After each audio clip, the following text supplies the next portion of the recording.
Assalamualaikum warahmatullahi wabarakatuh. Kami dari kelompok 10 akan mempresentasikan materi tentang ekosistem.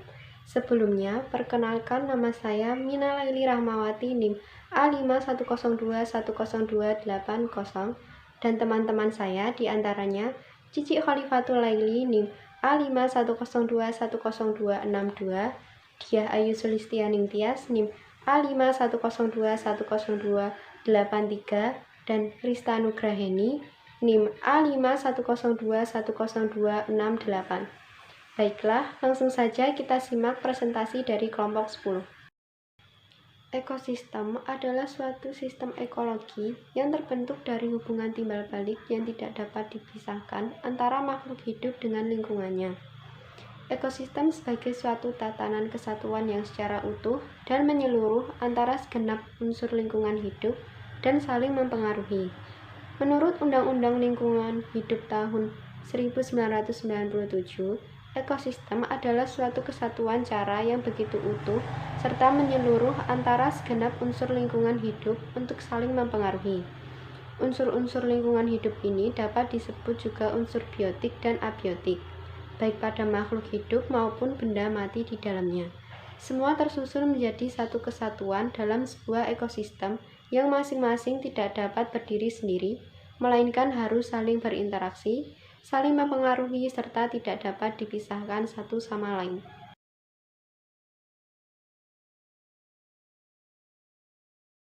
Mengidentifikasi organisasi makhluk hidup. Yang pertama, organisasi kehidupan tingkat molekul.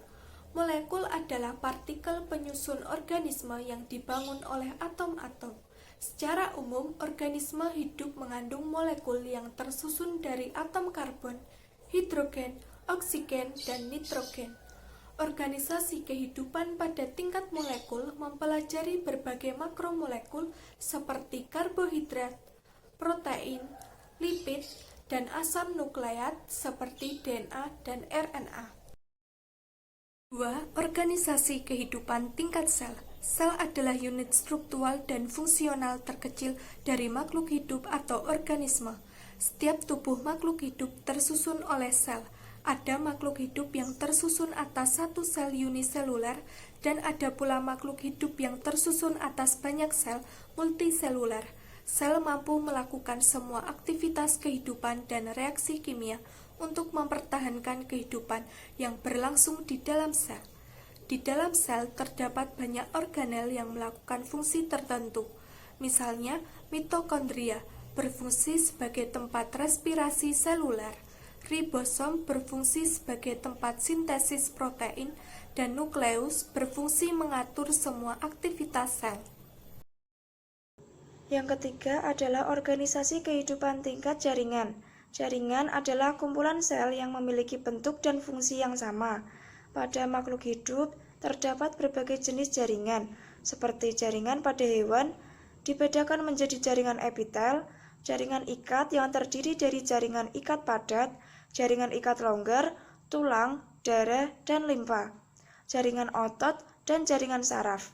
Sementara itu, jaringan pada tumbuhan dibedakan menjadi jaringan epidermis, jaringan parenkim, jaringan penyokong yang terdiri dari sklerenkim dan kolenkim, dan jaringan pengangkut yang terdiri dari xilem dan floem. Lalu yang keempat adalah organisasi kehidupan tingkat organ. Kumpulan berbagai jaringan yang melakukan fungsi tertentu disebut sebagai organ. Tubuh makhluk hidup terdiri dari berbagai organ. Misalnya organ jantung yang berfungsi memompa darah, organ otak yang berfungsi untuk memproses informasi, organ ginjal yang berfungsi untuk menyaring darah, dan lain sebagainya. 5. Organisasi kehidupan sistem organ. Di dalam tubuh makhluk hidup, organ yang berbeda berkumpul untuk membentuk suatu sistem yang disebut dengan sistem organ. Kumpulan organ-organ tersebut akan melakukan fungsi dan tugas yang saling berkaitan. Contoh sistem pada organ manusia, sistem pencernaan, terdiri atas organ mulut, lidah, gigi, kerongkongan, lambung, usus halus, usus besar, dan anus. 6. Organisasi kehidupan tingkat individu. Sistem organ yang berbeda akan saling bekerja sama dan menyusun tubuh organisme. Organisme atau individu adalah makhluk hidup tunggal. Misalnya, seekor tupai, seekor semut, sebatang pohon kelapa, dan lain sebagainya. 7. Organisasi kehidupan tingkat populasi. Populasi adalah kumpulan individu dari suatu spesies yang berinteraksi dan hidup di suatu daerah tertentu. Misalnya, sekumpulan semut yang terdapat di batang pohon dan kawasan rusa yang berada di padang rumput. 8. Organisasi kehidupan tingkat komunitas. Komunitas adalah kumpulan populasi dari berbagai spesies yang saling berinteraksi dan hidup di area tertentu dalam kurun waktu yang sama. Contohnya, berbagai jenis populasi ikan yang hidup di laut.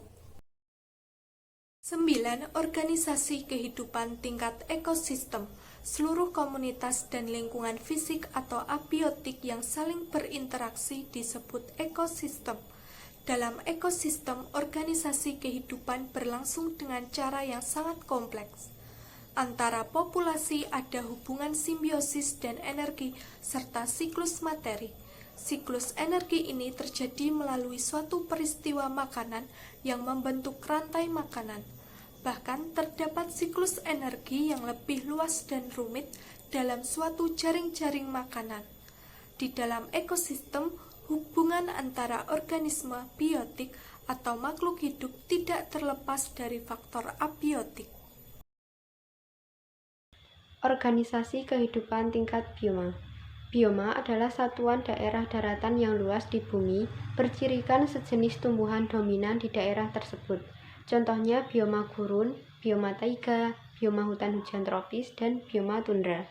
Di dalam bioma, banyak sekali jenis individu ataupun populasi yang terdapat di dalamnya. Misalkan pada bioma hutan hujan tropis, yang didominasikan oleh tumbuhan tropis, terdapat keanekaragaman individu yang tinggal di dalamnya. Indonesia memiliki bioma hutan hujan tropis, khususnya di daerah Pulau Sumatera dan Kalimantan. Organisasi kehidupan tingkat biosfer. Keseluruhan bioma atau seluruh organisme di bumi beserta tempat hidup yang meliputi atmosfer, hidrosfer, dan litosfer disebut dengan biosfer. Observasi masalah lingkungan di sekitar. Yang pertama, kerusakan hutan. Hutan sangat mempunyai pengaruh besar terhadap ekosistem, karena hutan merupakan salah satu tempat hidup flora dan fauna. Kerusakan hutan adalah berkurangnya luasan areal hutan karena kerusakan ekosistem. Hutan yang sering disebut degradasi hutan. Ditambah juga pengundulan dan alih fungsi lahan hutan atau istilahnya deforestasi. Penyebab kerusakan hutan, beberapa bentuk terjadinya kerusakan hutan dipicu oleh berbagai kegiatan, seperti A. Illegal logging. Illegal logging yaitu penebangan yang terjadi di suatu kawasan hutan yang dilakukan secara liar sehingga menurunkan atau mengubah fungsi awal hutan. Meskipun telah ada larangan keras dari pemerintah, tetapi sebagian besar masyarakat masih melakukan kegiatan tersebut. B. Kebakaran hutan. Beberapa pihak yang tidak bertanggung jawab sengaja membakar hutan untuk dijadikan lahan perkebunan, pemukiman, peternakan, dan yang lainnya. C. Perambaan hutan. Sebagian orang bisa memanfaatkan hutan sebagai lahan baru untuk bercocok tanam. Selain itu, pertumbuhan penduduk yang semakin pesat juga dapat mempengaruhi terjadinya perambaan hutan, karena kebutuhan lahan untuk kelangsungan hidup juga semakin meningkat. D. Serangan hama dan penyakit. Jumlah populasi hama yang meledak juga bisa menjadi salah satu bentuk kerusakan hutan. Hama-hama tersebut dapat menyerang dan menimbulkan kerusakan pada populasi pohon yang hidup di suatu kawasan hutan. Deforestasi atau dampak akibat kerusakan hutan dapat menimbulkan berbagai bencana seperti di bawah ini. A. Perubahan iklim. Oksigen merupakan gas yang melimpah di atmosfer, di mana hutan merupakan produsen terbesar yang menghasilkan gas tersebut. Saat hutan mengalami kerusakan, maka hal tersebut bisa berakibat terjadinya peningkatan suhu bumi serta perubahan iklim yang ekstrim. B. Kehilangan berbagai jenis spesies. Berdampak pada hilangnya habitat berbagai jenis spesies yang tinggal di dalam hutan. Dengan hilangnya habitat-habitat tersebut akan menyebabkan terjadinya kepunahan spesies. Hal ini bisa berdampak di berbagai bidang, seperti di bidang pendidikan, di mana akan musnahnya berbagai spesies yang dapat menjadi objek suatu penelitian. Selain itu, di bidang kesehatan bisa berakibat hilangnya berbagai jenis obat yang bersumber dari berbagai jenis spesies hutan. C. Terganggunya siklus air. Pohon memiliki peran penting untuk menyerap curah hujan serta menghasilkan uap air yang akan dilepaskan ke atmosfer. Jika semakin sedikit pohon di bumi, maka kandungan air di udara yang akan dikembalikan ke tanah dalam bentuk hujan juga sedikit. Semakin berkurangnya jumlah pohon yang ada di hutan, maka tidak bisa lagi menjalankan fungsinya dalam menjaga tata letak air. Akibatkan banjir dan erosi tanah, kita tahu bahwa pohon memegang peran penting untuk menghalau berbagai bencana seperti terjadinya banjir dan tanah longsor. Dengan tidak adanya pohon, maka pada saat musim hujan, tanah tidak bisa menyerap dengan baik dan mengakibatkan besarnya laju aliran air di permukaan yang pada akhirnya akan terjadi banjir bandang. Selain itu, air hujan dapat mengangkut partikel-partikel tanah, sehingga menimbulkan erosi tanah atau tanah longsor. E. Mengakibatkan kekeringan. Dengan hilangnya daya serap tanah, hal tersebut akan berimbas pada musim kemarau, di mana dalam tanah tidak ada lagi cadangan air yang seharusnya bisa digunakan pada saat musim kemarau. Hal ini disebabkan karena pohon yang bertindak sebagai tempat penyimpan cadangan air tanah tidak ada lagi, sehingga akan berdampak pada terjadinya kekeringan yang berkepanjangan. F. Rusaknya ekosistem darat dan laut. Deforestasi hutan dapat mengakibatkan kerusakan ekosistem, bahkan kepunahan flora dan fauna. Kerusakan hutan akan menyebabkan banjir maupun erosi yang dapat mengangkut partikel tanah menuju ke laut yang nantinya akan mengalami pengendapan. Hal tersebut bisa merusak ekosistem yang ada di laut seperti ikan serta terumbu karang. G. Menyebabkan abrasi pantai.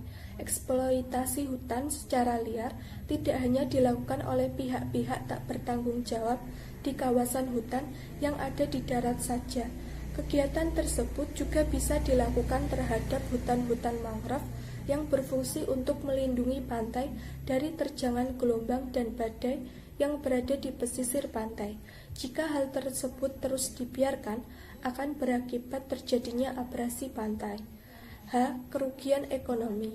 Sebagian masyarakat menggantungkan hidup dari hasil hutan. Jika hutan rusak, maka sumber penghasilan mereka juga akan menghilang. Kerusakan hutan bisa menyebabkan tanah menjadi tandus, sehingga akan sulit dipergunakan untuk bercocok tanam. Selain itu, kerusakan hutan bisa memicu terjadinya berbagai macam bencana yang dapat menimbulkan kerugian, baik kerugian material maupun non-material. I. Mempengaruhi kualitas hidup. Terjadinya erosi tanah sebagai akibat kerusakan hutan dapat mengangkut partikel-partikel tanah yang mengandung zat-zat berbahaya. Ini akan berakibat penurunan kualitas air. Dengan kualitas air yang buruk akan berdampak pada tingkat kesehatan yang buruk pula. Yang kedua adalah pencemaran air sungai. Pencemaran air adalah suatu perubahan keadaan di suatu tempat penampungan air seperti danau, sungai, lautan, dan air tanah akibat aktivitas manusia. Menurut PP nomor 20 tahun 1990, pencemaran air adalah masuknya atau dimasukkannya makhluk hidup, zat, energi, atau komponen lain ke dalam air oleh kegiatan manusia, sehingga kualitas dari air menurun hingga batas tertentu yang menyebabkan air tidak berguna lagi sesuai dengan peruntukannya. Berikut adalah sumber-sumber pencemaran air. Yang pertama adalah limbah industri, bahan kimia cair maupun padat dari sisa-sisa bahan bakar seperti tumpahan minyak dan oli, kebocoran pipa-pipa minyak tanah yang ditimbun di dalam tanah. Yang kedua adalah penggunaan lahan hijau atau hutan untuk membangun sesuatu. Yang ketiga adalah limbah pertanian. Yang keempat, limbah pengolahan kayu. Yang kelima, penggunaan bom oleh nelayan dalam mencari ikan di laut. Yang keenam adalah rumah tangga atau limbah cair seperti sisa mandi dan MCK, sampah padatan seperti plastik dan kaleng, sampah cair seperti deterjen, sampah organik seperti sisa-sisa makanan dan sayuran. Penyebab pencemaran air. Penyebab pencemaran air dapat dibagi menjadi dua, yaitu sumber kontaminan langsung dan tidak langsung. Sumber langsung meliputi limbah yang keluar dari industri seperti logam berat, toksin organik, minyak, nutrien dan padatan, limbah dari tempat pembuangan akhir atau TPA, limbah rumah tangga dan sebagainya. Sumber tak langsung adalah kontaminan yang memasuki air dari tanah, air tanah atau atmosfer berupa hujan.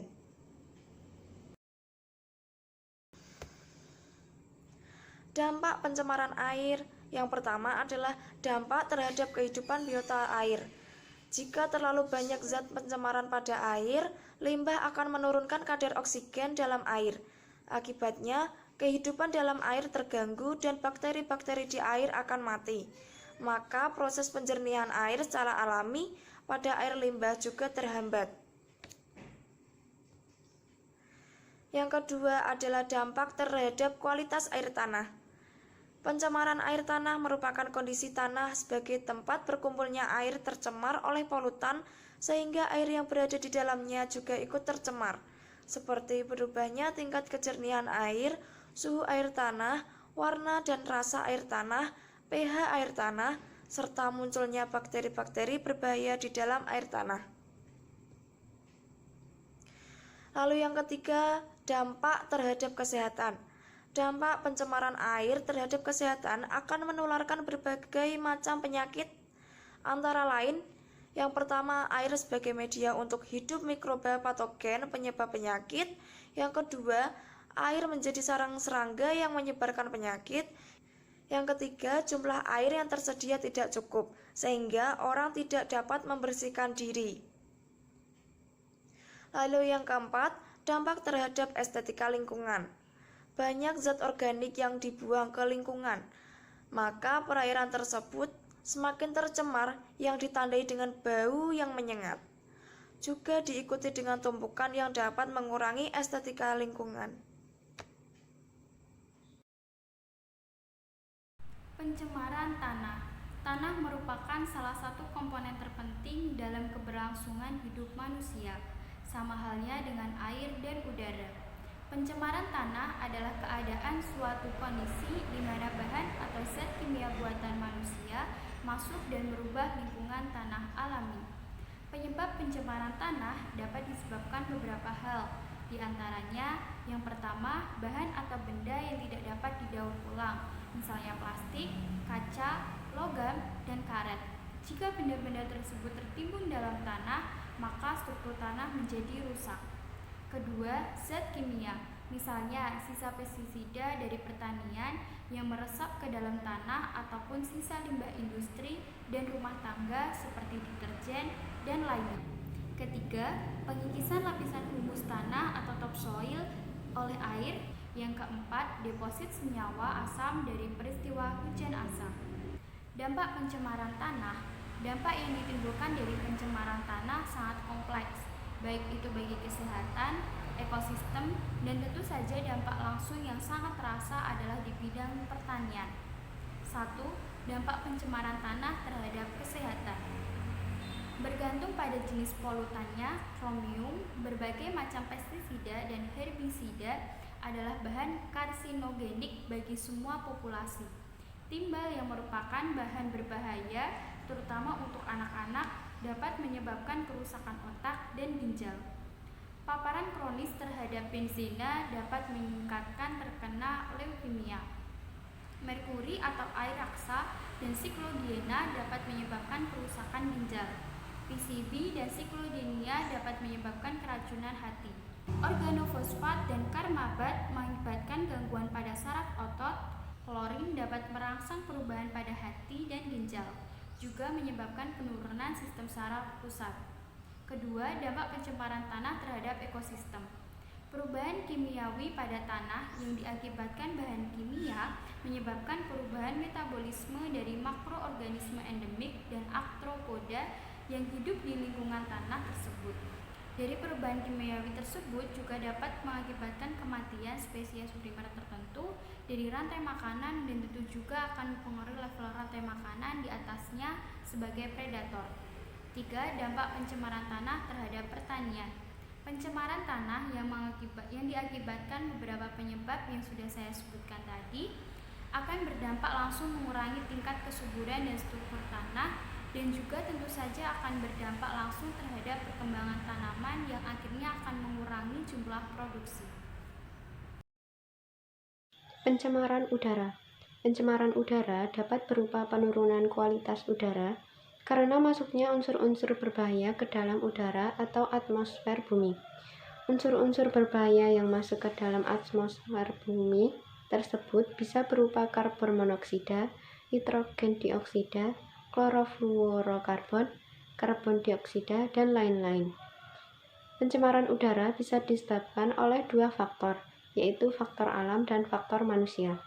Penyebab pencemaran udara karena faktor alam contohnya aktivitas gunung berapi yang mengeluarkan abu dan gas vulkanik, kebakaran hutan, dan kegiatan mikroorganisme. Polutan yang dihasilkan biasanya berupa asap, debu, dan gas.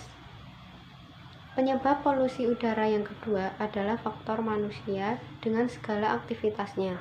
Berbagai kegiatan manusia yang dapat menghasilkan polutan antara lain: 1. Pembakaran. Semisal pembakaran sampah, asap kendaraan bermotor, dan kegiatan industri. 2. Proses peleburan. Semisal proses peleburan baja, pembuatan soda, semen, keramik, dan aspal. 3. Pertambangan dan penggalian. Yang keempat, proses pengolahan dan pemanasan, semisal proses pengolahan makanan, daging, dan ikan. Yang kelima, pembuangan limbah, baik limbah industri maupun limbah rumah tangga. 6. Proses kimia, semisal pada pemurnian minyak bumi, pengolahan mineral. Yang ketujuh, proses pembangunan, semisal pembangunan gedung, jalan, dan kegiatan yang semacamnya. Dan yang kedelapan adalah proses percobaan atom atau nuklir. Dampak pencemaran udara antara lain: 1. Masalah kesehatan manusia. Efek polusi udara mempengaruhi pernafasan, jantung, bahkan menyebabkan kanker, pneumonia, dan asma. Kedua, pemanasan global.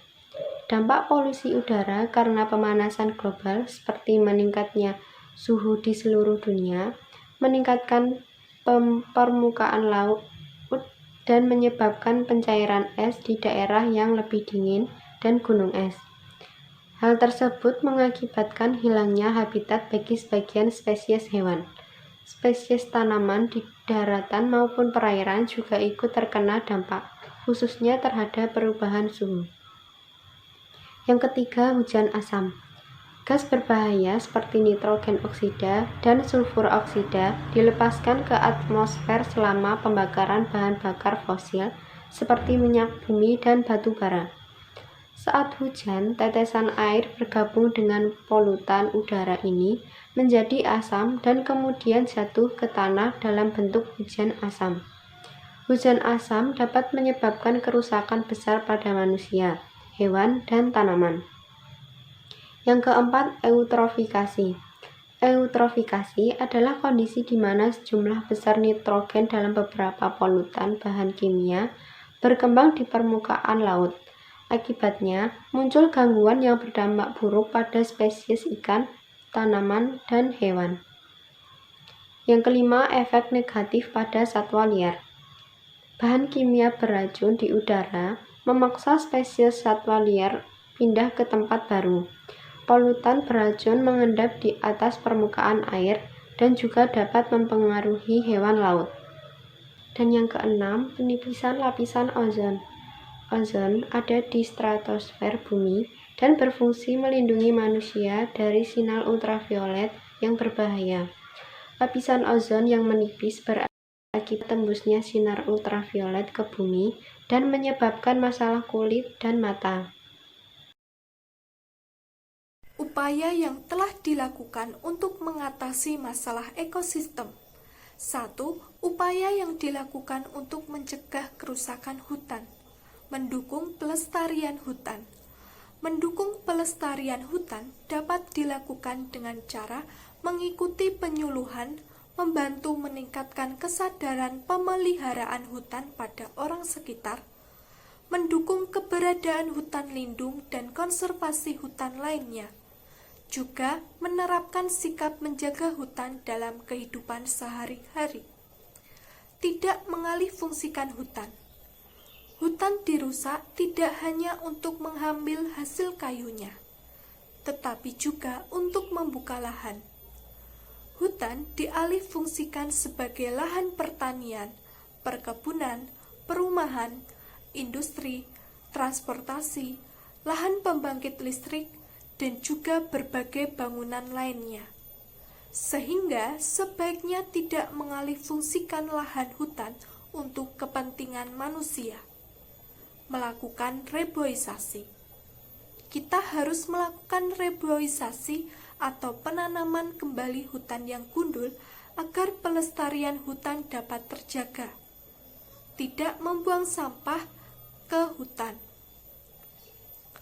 Tidak membuang sampah maupun limbah di hutan adalah sikap untuk menjaga hutan dari kerusakan sampah dan limbah dapat mengotori hutan, mencemari tanah, air, dan juga meracuni makhluk hidup yang tinggal di hutan.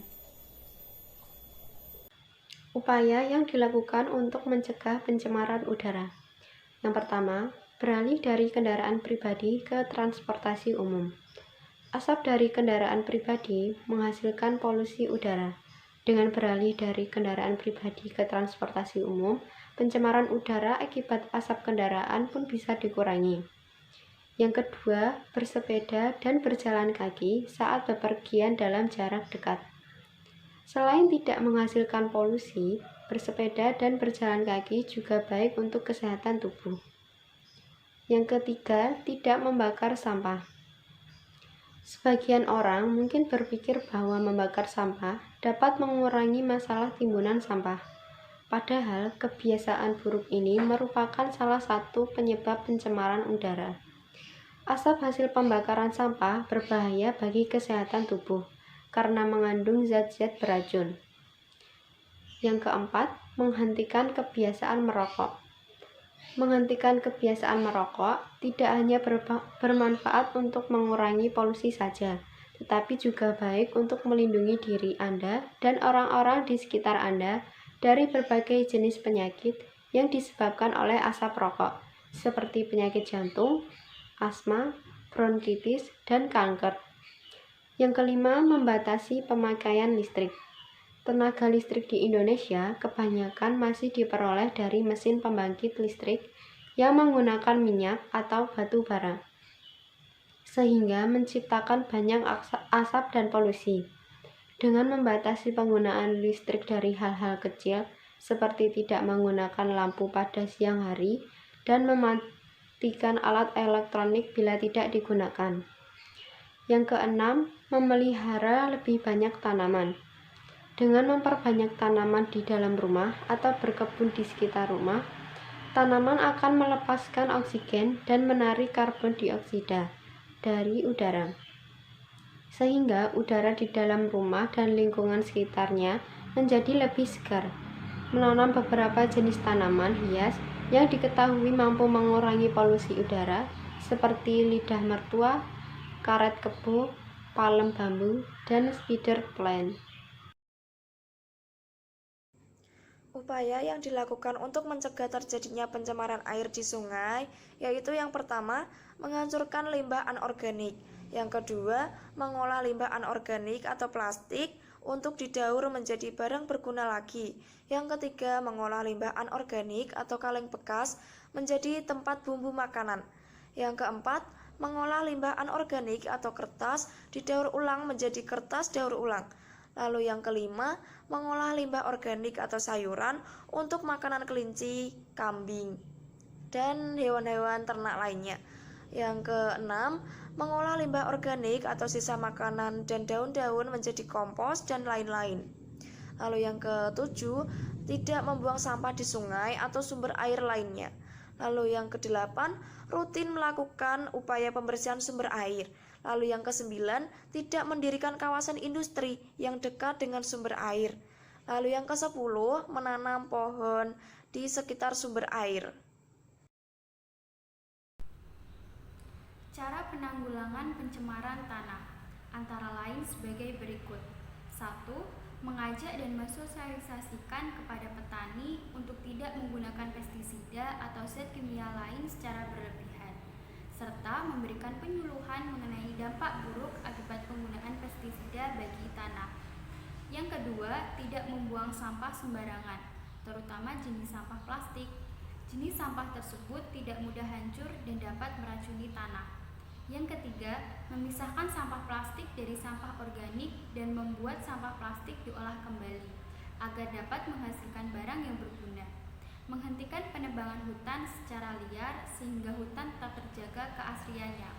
Pasalnya, hutan memiliki berbagai macam manfaat bagi manusia, yaitu daerah resapan air, paru-paru dunia, dan pemanfaatan.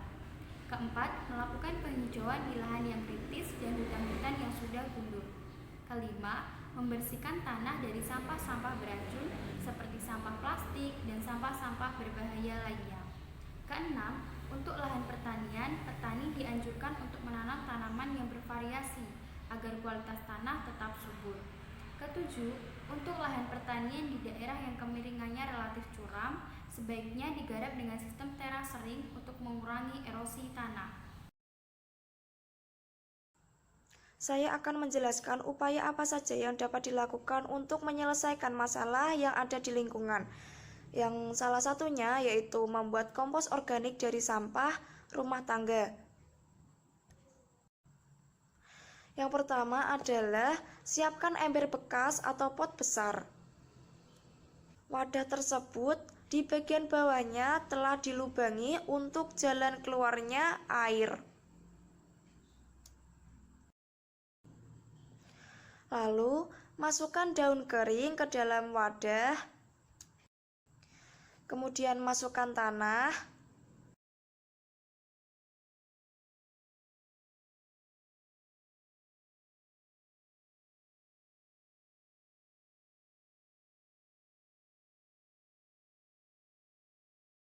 Masukkan sampah organik.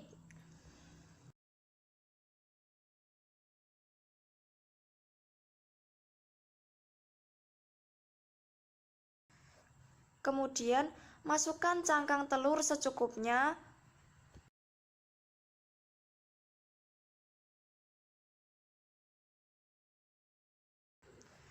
Kemudian, tambahkan tanah lagi di atas sampah organik. Lalu, tambahkan daun kering lagi. Tambahkan tanah lagi.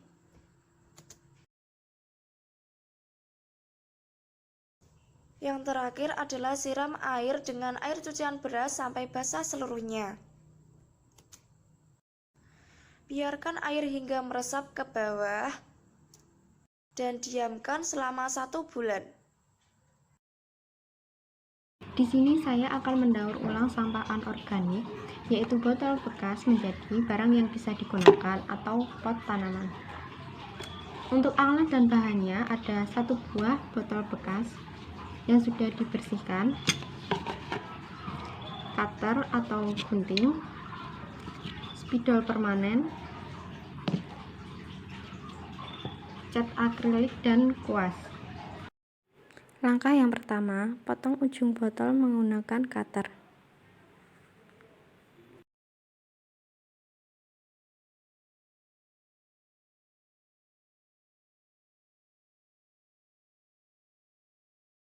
Setelah itu, gambarlah pola pada botol menggunakan spidol.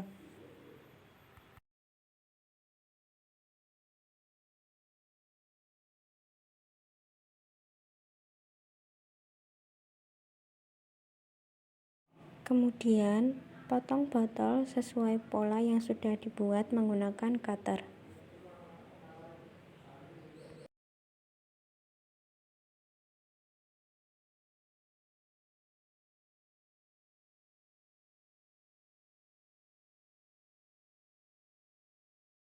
Selanjutnya, kita bisa merapikan potongan pola pada botol menggunakan gunting.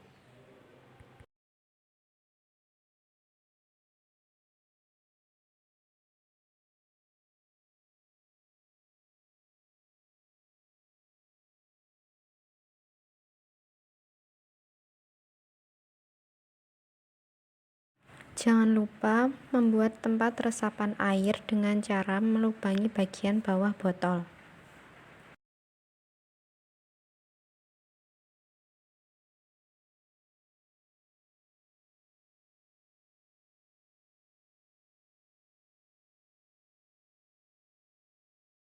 Kemudian, botol bisa langsung dicat dengan cat akrilik.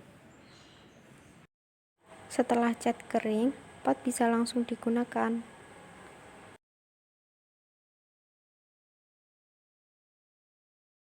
Sekian presentasi dari kelompok kami. Apabila ada salah kata, kami mohon maaf. Kami akhiri. Wassalamualaikum warahmatullahi wabarakatuh.